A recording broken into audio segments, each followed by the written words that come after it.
रहे हैं खबर उत्तराखंड और मैं हूं आपके साथ आफरीन। तो चलिए बुलेटिन की शुरुआत करते हैं। सबसे पहले बात करेंगे लक्सर की। आपको बता दें लक्सर में सुल्तानपुर चौकी क्षेत्र गुनहारी गांव में गोवा पुलिस और भीम आर्मी कार्यकर्ता के बीच विवाद हो गया है। आपको बता दें कि पुलिस कांस्टेबल ने भीम आर्मी कार्यकर्ताओं से अभद्र भाषा में बातचीत और मारपीट की, जिसके बाद सुल्तानपुर चौकी परिसर में भीम आर्मी कार्यकर्ताओं ने जमकर प्रदर्शन किया है। वहीं सैकड़ों की संख्या में भीम आर्मी कार्यकर्ता सुल्तानपुर चौकी पहुंचे।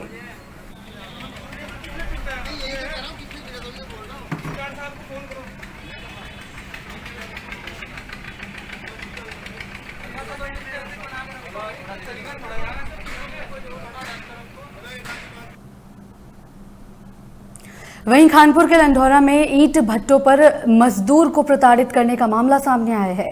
आपको बता दें कि 2 भट्टों के मजदूरों ने जॉइंट मजिस्ट्रेट को बंधक बनाने की शिकायत की थी, जिस पर राजस्व और श्रम विभाग के अधिकारियों ने भट्टों पर छापा मारा। शिकायत थी कि जौनपुर और भगवानपुर के बीच एक भट्टे पर मजदूर नौशाद को बंधक बनाया गया है, लेकिन लेबर इंस्पेक्टर धर्मराज और कानूनगो राजपाल जैन के पहुंच पर शिकायतकर्ता नौशाद नाम से संबंधित व्यक्ति भट्टे से गायब था।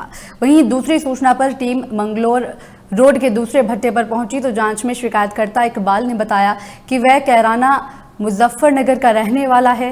साथ ही ठेकेदार उसे प्रताड़ित करते हैं और लगभग 2 महीने से उसके परिवार को भट्टे पर ही बंधक बनाकर निःशुल्क काम करवाया जा रहा है, जिसके बाद गुलजार को ठेकेदार से बकाया दिलवाकर घर भेज दिया गया। साथ ही लेबर इंस्पेक्टर धर्मराज ने बताया कि भगवती भट्टे पर गुलजार नाम के व्यक्ति को बंधक बनाया गया है, जहां पहला शिकायतकर्ता नहीं मिला। वहीं कानूनगो राजपाल जैन ने बताया कि हिंदुस्तान भट्टे पर जांच की गई तो मामला सही पाया गया और पीड़ित नौशाद की पत्नी गर्भवती होने के दौरान भी पीड़ित को पैसे नहीं दिए गए थे। लगभग 2 महीने से वह बहुत परेशान था, जहां पीड़ित को सही सलामत घर भेज दिया गया है। आज ये कल ज्वाइंट मैम के आदेश से प्रार्थना पत्र प्राप्त हुआ था, ये गुलजार पुत्र इकबाल का, और तो उसी संबंध में हम जांच करने के लिए आए। हमने इनको बुलाया ना प्रार्थी गुलजार को। गुलजार का कहना है कि मैं जो है मैं परेशानी महसूस कर रहा हूँ, मैं अपने घर जाना चाहता हूँ, तो हम जो है इसको अपने घर भिजवाने का इंतजाम कर रहे हैं। 2 महीने में मुझे 1 रुपया नहीं दिया गया, और जिसमें मेरी घरवाली प्रेग्नेंट थी तो मैं बोला उसको पैसे देते हैं, तो उन्होंने पैसे नहीं दे रहे थे मेरे को। इसकी शिकायत कहाँ की थी आप? उसकी शिकायत मैंने तहसील में की थी जी। तो निस्तारण हो गया शिकायत का आपके? जी। क्या बंधक बना रखा था? जी। मारपीट तो नहीं करेगी? नहीं जी। तो आज आप अपने घर जाओ? जी अपने घर जाएंगे जी हम। शिकायत प्राप्त हुई थी जो हमारे असिस्टेंट लेबर कमिश्नर के माध्यम से हमें प्राप्त हुई थी। उसकी जांच के सिलसिले में भगवती फील्ड पर गए थे, वहाँ वो श्रमिक नहीं पाए गए। किस तरह की सूचना थी सर? सूचना ये थी कि उनको बंधक बना रखा, परंतु जिन श्रमिकों के नाम शिकायत में दर्ज थे उनका उन श्रमिकों से कोई भी श्रमिक वहाँ पर नहीं पाया। औद्योगिक क्षेत्र भी है, इस इलाके में भट्टे भी हैं, क्या तमाम तरह की शिकायतें आती हैं? किस तरह निराकरण होता है? जो भी शिकायतें आती है कुछ को हम लोग अपने ऑफिस में बुलाते हैं, और जो मौके पर स्थलीय जाँच की जहाँ ज़रूरत होती है वहाँ स्थलीय जाँच के लिए हम जाते हैं, और अगर शिकायत सही पाई जाती है तो उसका निराकरण करते हैं। वहीं रुड़की में लगे एटीएम की सुरक्षा को लेकर कोई इंतजाम नहीं किए जा रहे हैं और घटना के बाद ही पुलिस प्रशासन और बैंक जागता है, देकर फरार हो जाते हैं। वहीं एसपी देहात का कहना है कि इस बारे में बैंक के अधिकारियों से बातचीत होती रहती है, लेकिन त्योहारों के चलते दोबारा से बातचीत की जाएगी ताकि किसी के साथ कोई अनहोनी ना हो। साथ ही जनता से भी एसपी देहात ने अपील की है कि वो उसी एटीएम का प्रयोग करें जिसमें गार्ड हो या फिर अपने परिचित के साथ जाएं। इसलिए त्योहार के सीजन के मद्देनजर सभी लोगों को सतर्क रहना होगा ताकि कोई वारदात ना हो सके।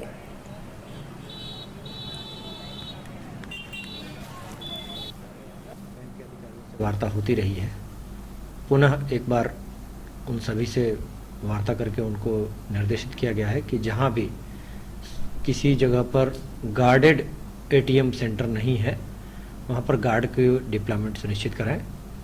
अगर ऐसा संभव नहीं है तो फॉर द टाइम बीइंग उस एटीएम को संचालित करने से विरत रहें ताकि किसी के साथ कोई अनहोनी ना हो। साथ ही आम जनता से भी अपील की जा रही है कि जहां भी कोई गार्ड खड़ा है एटीएम सेंटर पर तो उस गार्ड की ही मदद लें किसी अनजान व्यक्ति को अपना एटीएम कार्ड ना दें, ना ही उससे अपना पिन नंबर शेयर करें, ताकि त्योहारी सीजन में किसी के साथ किसी तरह की कोई अप्रिय घटना। वहीं भगवानपुर में जिलाध्यक्ष जिला किसान कांग्रेस कमेटी चौधरी सेठपाल परमार के जरिए सरदार वल्लभ भाई पटेल की जयंती समारोह के कार्यक्रम का आयोजन किया गया, जिसमें राष्ट्रीय अध्यक्ष भी मौजूद रहे। वहीं सेठपाल परमार जी का कहना है कि वह कई सालों से सरदार वल्लभ भाई पटेल के जयंती समारोह का कार्यक्रम का आयोजन करते चले आ रहे हैं और कार्यक्रम में मुख्य अतिथि के रूप में भगवानपुर विधानसभा से कांग्रेस विधायक ममता राकेश और उनके सुपुत्र अभिषेक राकेश पहुंचे। वहीं विधायक ममता राकेश ने कहा कि जिस प्रकार सरदार वल्लभ भाई पटेल ने भारत की सभी 562 रियासत को मिलाकर एक करने का काम किया है और समाज को एकत्रित किया, उसकी प्रकार हमें भी समाज में मिलजुल कर एक होकर रहने और भाईचारे का एक संदेश पूरे देश को देना होगा।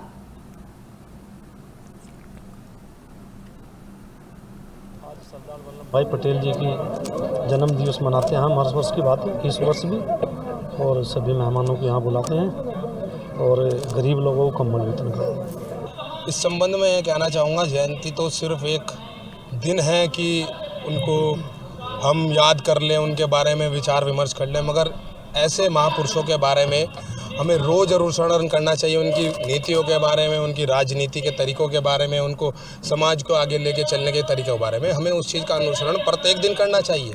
यह अनुसरण हमारे ही काम आएगा, हमारे हिंदुस्तान के काम आएगा, हिंदुस्तान के उज्जवल भविष्य के लिए काम आएगा। देखिए, आज पूरा देश और विश्व सरदार वल्लभ भाई पटेल जी की 145वीं जयंती बड़े हर्षोल्लास और धूमधाम के साथ मना रहा है। इसी क्रम में आज बिंडू खड़क गांव में हमारे सेठपाल परमार जी जिला अध्यक्ष हैं हमारे किसान कांग्रेस कमेटी के, उनके नेतृत्व में माननीय सुशील राठी जी प्रदेश अध्यक्ष किसान कांग्रेस कमेटी के, उनके मुख्य अतिथि के नेतृत्व में यहाँ बिंडू खड़क में सरदार वल्लभ भाई पटेल जी की जयंती को बहुत धूमधाम और हर्षोल्लास के साथ मनाया जा रहा है। आप देख रहे हैं कि पूरे क्षेत्र से, भगवानपुर से, आसपास से, रुड़की से, यहाँ तक कि सहारनपुर से और हरिद्वार तक के लोग तो उनको श्रद्धांजलि देने के लिए यहाँ उपस्थित हुए हैं। आज ही हमारी पूर्व प्रधानमंत्री आयरन लेडी इंदिरा गांधी जी की भी पुण्यतिथि है, उनका शहादत दिवस है। इन दोनों महान नेताओं को कोटि कोटि नमन और सच्ची श्रद्धांजलि यहाँ के सम्मानित क्षेत्रवासियों ने दी है। चमोली में कार्तिक मास में भगवान बद्री विशाल के दर्शनों के लिए हजारों की संख्या में श्रद्धालु पहुंच रहे हैं। साथ ही कार्तिक पूर्णिमा के अवसर पर तप्त कुंड में स्नान करने के लिए दूर दूर से तीर्थयात्री पहुंच रहे हैं। मान्यता है कि कार्तिक मास में जो भी भक्त भगवान बद्री विशाल के दर्शन करता है उसको पुण्य की प्राप्ति होती है। ये भी मान्यता है कि कार्तिक माह में स्वयं ब्रह्मा और महेश भी भगवान बद्री विशाल के धाम में पहुंचते हैं और भगवान नारायण के दर्शन करते हैं। इसलिए इस मास में दर्शन का विशेष महत्व माना जाता है। कोरोना संक्रमण के बाद अब भगवान बद्री विशाल के दर्शनों के लिए लोग पहुंच रहे हैं। हालांकि देवस्थानम बोर्ड ने बद्रीनाथ धाम आने वाले तीर्थयात्रियों के लिए उचित व्यवस्थाएं भी की हैं। सभी व्यक्तियों को मास्क पहनना अनिवार्य किया गया है और इसके अलावा हर दिन नगर पंचायत बद्रीनाथ के जरिए मंदिर को सैनिटाइजर भी किया जाता है।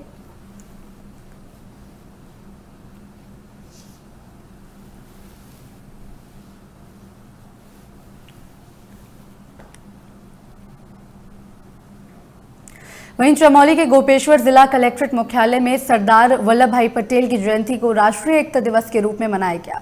जिलाधिकारी चमोली स्वाति एस भदौरिया ने कलेक्ट्रेट परिसर में अधिकारियों और कर्मचारियों को राष्ट्र की एकता, अखंडता और सुरक्षा की शपथ दिलाई। वहीं देश की पहली महिला प्रधानमंत्री इंदिरा गांधी की पुण्यतिथि पर श्रद्धांजलि अर्पित करते हुए राष्ट्र की एकता को अक्षुण्ण रखने का संकल्प भी लिया गया।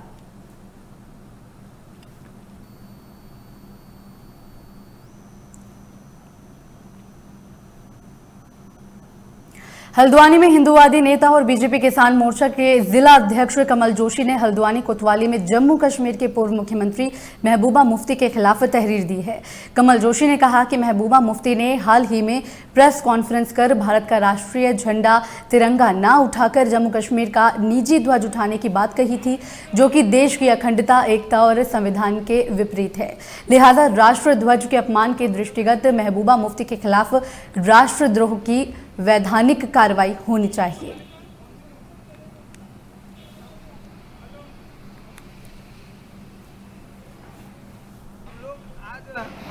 कश्मीर की पूर्व मुख्यमंत्री महबूबा मुफ्ती के द्वारा जो एक प्रेस जारी करी गई थी, प्रेस वार्ता करी गई थी और उसमें कहा गया था कि मैं वहाँ के निजी ध्वज को मानूंगी, तिरंगे को हाथ में नहीं उठाऊंगी और तिरंगा तब तक नहीं उठाऊंगी जब तक हमारा निजी ध्वज नहीं मिलेगा।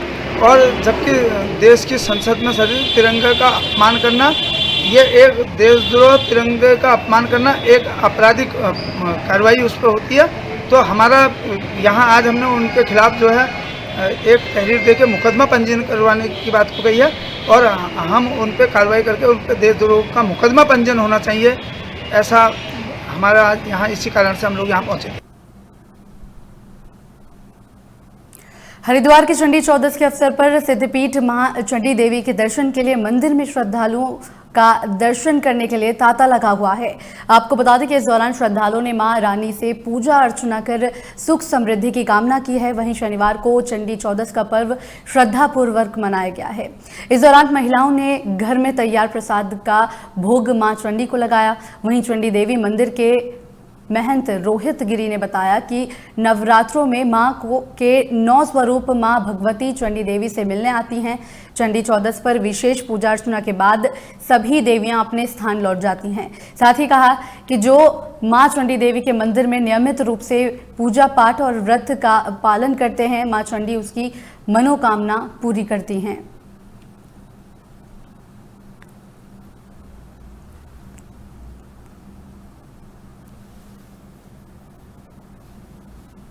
आज मैं चंडी देवी आई हूँ। मैं हरिद्वार से ही, हरिद्वार की रहने वाली हूँ।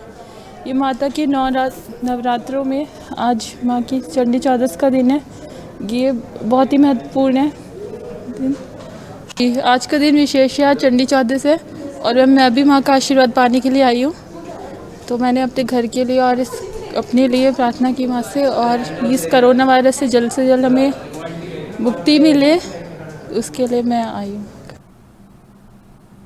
हम आराधना कर सकें और जिससे आप क्षणिक रूप में ही यहाँ पर हमें उसका लाभ दे सकें। तो माँ भगवती ने दुर्गा सप्तशती में यही बताया कि जो भी व्यक्ति अष्टमी, नवमी और चतुर्दशी, जिसको अश्विन के नवरात्रों की चंडी चौदस भी कहा जाता है, जो भी व्यक्ति इस स्थान पे, दिव्य स्थान पे आकर के माँ भगवती की पूजा अर्चना, हवन, जप, तप और भंडारा आदि का कार्य करता है, उसको विशेष फल की प्राप्ति होती है। हरिद्वार में आगामी पंचायत चुनाव और 2022 में होने वाले विधानसभा चुनाव को लेकर समाजवादी पार्टी एक्शन में दिख रही है। सपा ने हरिद्वार में लोगों को पार्टी में शामिल कर मजबूत बनाने का काम शुरू कर दिया है। कार्यक्रम के दौरान दर्जनों युवकों ने समाजवादी पार्टी की सदस्यता भी ग्रहण की है और युवा लोहिया वाहिनी के पूर्व अध्यक्ष चंद्रशेखर यादव और हरिद्वार सपा के जिलाध्यक्ष साजिद अंसारी ने फूल माला पहनाकर स्वागत किया। वहीं चंद्रशेखर यादव ने कहा कि जनता के बीच जाकर सपा की नीति का प्रचार करें, जाति धर्म की राजनीति करने वालों से सावधान रहें और लोगों के बीच अधिक से अधिक समय देकर जनता का विश्वास जीतना ही पार्टी का उद्देश्य है। साथ ही उन्होंने कहा कि बसपा प्रमुख मायावती हमेशा ही बीजेपी का समर्थन करती रही हैं। का परिवार में बढ़त हुई है। हमारे ग्रामीण क्षेत्र से, लक्सर क्षेत्र से और हमारे हरिद्वार ग्रामीण से, कलियर शरीफ से हमारे समाजवादी पार्टी की नीतियों से प्रभावित होकर माननीय अखिलेश यादव जी के नेतृत्व में आस्था रखते हुए समाजवादी पार्टी, हमारे सैकड़ों दर्जनों साथियों ने आज समाजवादी पार्टी ज्वाइन की है। हम समाजवादी पार्टी में उनका हार्दिक अभिनंदन, स्वागत करते हैं। जो पार्टी की नीतियाँ हैं सबको साथ लेकर चलने का, संपन्नता और सामाजिक एकता को बढ़ाने का जो समाजवादी पार्टी का हमेशा अक्सर रही है। जो विकास कार्य माननीय अखिलेश यादव जी के नेतृत्व में उत्तर प्रदेश में हुए हैं, पूरे देश के अंदर सांप्रदायिक सद्भाव का माहौल समाजवादी पार्टी ने हमेशा किया है और फिरका प्रस्तावकों को नास्ते नाबूद करने का काम जो माननीय मुलायम सिंह यादव और माननीय अखिलेश यादव जी के नेतृत्व में समाजवादी बीजेपी मंडल का प्रशिक्षण वर्ग कन्या इंटर कॉलेज में संपन्न कराया गया। आपको बता दें कि मुख्य वक्ता शादाब शम्स ने संगठन और सरकार के कार्यों से कार्यकर्ताओं को अवगत कराया और सरकार की तरफ से चलाई जा रही योजना जन जन तक पहुंचाने का आह्वान किया। वहीं मंगलौर में आयोजित प्रशिक्षण वर्ग का उद्घाटन मुख्य वक्ता प्रधानमंत्री 15 सूत्रीय क्रियान्वयन समिति के उपाध्यक्ष और उत्तराखंड सरकार के सह मीडिया प्रभारी शादाब शम्स ने दीप जलाकर किया। वहीं उन्होंने बताया कि बीजेपी एक ऐसा संगठन है जहां राष्ट्रीय पदाधिकारी से लेकर आम कार्यकर्ता तक सब समान हैं। साथ ही सरकार की तरफ से चलाई जा रही योजनाओं के बारे में भी जानकारी दी।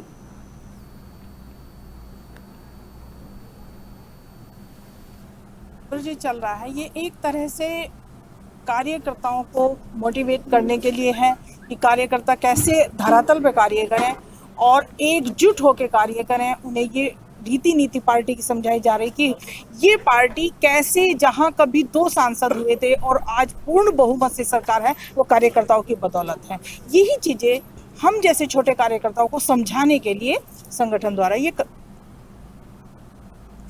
वहीं उत्तराखंड की राज्यपाल बेबी रानी मौर्य नैनीताल पहुंची, जहां उन्होंने कहा कि वो कुमाऊं के अधिकारियों के साथ बैठक कर कोरोना काल में पस्त पड़ी स्वास्थ्य शिक्षा की व्यवस्थाओं की समीक्षा करेंगी। वहीं नैनीताल राजभवन में 10 दिवसीय निजी दौरे में पहुंची राज्यपाल ने मीडिया से बात की और उन्होंने कहा कि कोरोना के 8 महीने के बाद ये उनका पहला दौरा है। साथ ही कहा कि वो यहाँ के लोगों के हाल देखने आई हैं और वो उच्चाधिकारियों के साथ बैठक करके जनता की समस्याओं का समाधान करने की बात करेगी।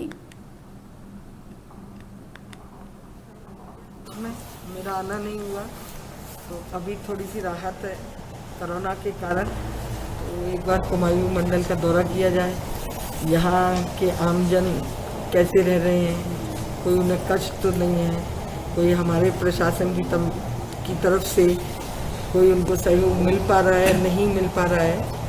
ऐसी सारी बातें सोच के मैं यहाँ आई हूँ और 1 हफ्ते रहने वाली हूँ। सबसे मिलूँगी। भी बड़े प्रशासनिक अधिकारी हैं, कल उनके संग मेरी 11 बजे मीटिंग रहेगी, तो उसमें उनसे पूछ। वहीं नैनीताल के भीमताल में बीजेपी के जरिए मंडल प्रशिक्षण शिविर का आयोजन किया गया। इस मंडल प्रशिक्षण शिविर में बीजेपी का इतिहास और बीजेपी की नीति के बारे में सभी सदस्यों को जानकारी दी गई। केंद्र प्रशिक्षण विभाग बीजेपी के जरिए 2 दिवसीय कार्यक्रम में 8 सत्र चलाए जा रहे हैं, जिसमें 4 सत्र हैं कल आयोजित किए जाएंगे और इस सत्र में बढ़ चढ़कर महिला मंडल सदस्य और बीजेपी कार्यकर्ताओं ने एक निजी होटल में प्रतिभाग किया।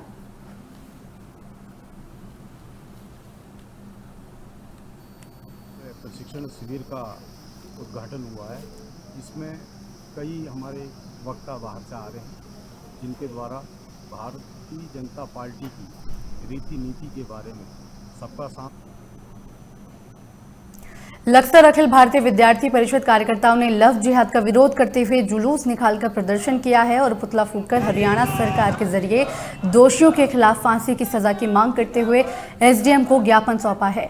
आपको बता दें कि हरियाणा के फरीदाबाद में निकिता तोमर को मुस्लिम लड़के के जबरदस्ती धर्म परिवर्तन करवाने और गोली मारकर हत्या करने पर कार्यकर्ताओं ने दोनों आरोपियों के खिलाफ प्रदर्शन किया है। और वहीं अखिल भारतीय कार्यकर्ताओं ने कहा कि हरियाणा के बल्लभगढ़ की घटना को लेकर जहां मुस्लिम समुदाय के लड़के ने एक हिंदू लड़की को सरेआम गोली मार दी, उसके धर्म परिवर्तन को लेकर इसकी हम कड़ी निंदा करते हैं और निकिता तोमर के दोनों हत्यारों को हरियाणा सरकार फांसी की सजा दिलाए, वरना अखिल भारतीय कार्यकर्ता पूरे देश में सड़कों पर उतर आएंगे और उग्र आंदोलन करेंगे। जो भी बल्लभगढ़ में घटना हुई है, एक मुस्लिम द्वारा एक हिंदू लड़की को जबरदस्ती उसके धर्म परिवर्तन को लेकर सारेआम गोली मारी गई है। अखिल भारतीय विद्यार्थी परिषद उसकी कड़ी निंदा करता है और महापुरुषों का देश रहा है। विद्यार्थी परिषद ने हमेशा महापुरुषों को अपना प्रेरणा स्रोत माना है। राजगुरु सुखदेव ऐसे महापुरुष जो रहे हैं, उन्होंने यह कभी सोचा नहीं होगा कि हम जिसके लिए बलिदान दे रहे हैं उस देश में महिलाएं सुरक्षित नहीं रहेंगी। अखिल भारतीय विद्यार्थी परिषद पूरे प्रदेश में राष्ट्र भर में इसकी निंदा करते हुए सड़कों पर उतरकर उग्र आंदोलन कर। नैनीताल के मल्लीताल में घरों में गुलदार के घुसने से दहशत का माहौल बना हुआ है। इसके बाद स्थानीय लोगों ने यहां पिंजरा लगाने और गश्त करने की मांग की है। जानकारी के अनुसार मल्लीताल स्थित मार्शल कॉटेज निवासी दिनेश बिष्ट के कुत्ते का पीछा करते हुए एक गुलदार रात के दौरान उनके घर पहुंच गया और इसी बीच वह घर के चारों ओर घूमता दिखाई दिया। पूरी घटना सीसीटीवी कैमरे में देखी गई है, जिसके बाद क्षेत्र में डर का माहौल बना हुआ है। ये इलाका जंगल से लगा होने के कारण यहाँ अधिकांश जंगली जानवरों को देखा जाता है और ऐसी स्थिति में आबादी तक गुलदार ना पहुंचे और बच्चों के लिए खतरा ना हो, इसको लेकर स्थानीय लोगों ने यहाँ पिंजरा लगाने और गश्त करने की मांग की है।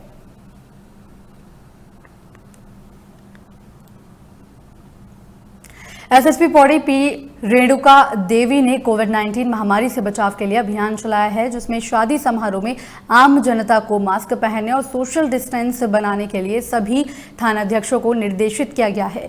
इस दौरान थाना थलीसैंण पुलिस टीम ने ग्राम केयूर में एक शादी समारोह में कोविड-19 के बचाव के लिए मास्क पहनने को लेकर जन जागरूकता अभियान चलाया और शादी में उपस्थित परिजनों को मास्क भी बांटे गए। वहीं परिजनों ने भी पुलिस की इस पहल का स्वागत किया। साथ ही जन जागरूक करने में अहम भूमिका निभाने वाले 5 दुकानदारों को एसएसपी पौड़ी ने सम्मानित भी किया है, जिसमें धीरेन्द्र सिंह बैजरो, महेंद्र सिंह रमोला, उप्रिया खाल, अनिल सिंह रावत बिरोखाल, महबूब हसन थलीसैंण और दिनेश सिंह रावत मौजूद थे।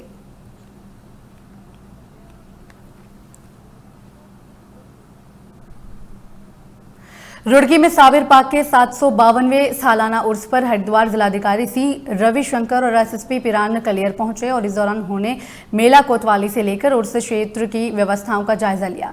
साथ ही फूल और चादर पेश करते हुए उर्स सकुशल संपन्न होने की दुआ भी मांगी गई। वहीं हरिद्वार जिलाधिकारी सी रविशंकर ने बताया कि उर्स मेला की व्यवस्थाओं का जायजा लिया गया है और कोरोना महामारी के दौरान कोविड नियमों के तहत उर्स संपन्न कराने का निर्णय लिया गया है, जिस पर अमल करते हुए नियमानुसार उर्स कराया जा रहा है। वहीं SSP Haridwar D Senthil Abudai Krishna Raj S ने बताया कि मेला कोतवाली समेत उर्स की तमाम व्यवस्थाएं देखी गई हैं। उर्स में सुरक्षा के पुख्ता इंतजाम किए गए हैं और सीसीटीवी कैमरों से लेकर विशेष पुलिस तमाम गतिविधियों पर नजर बनाए हुए है।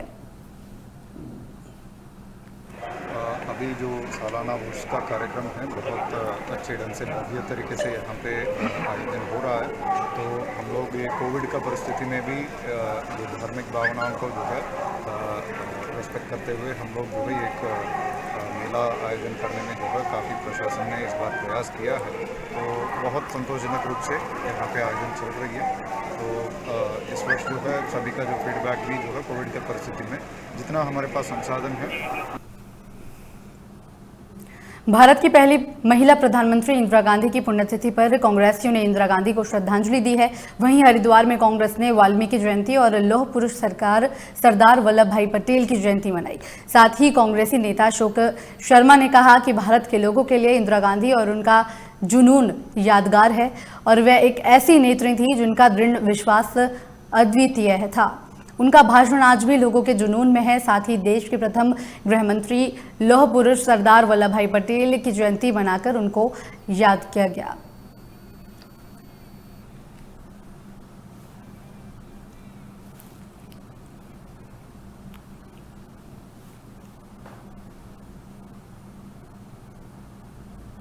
फिलहाल खबर उत्तर प्रदेश में इतना ही। बाकी की तमाम खबरों के लिए देखते रहिए और बने रहिए लोकमंच न्यूज पर।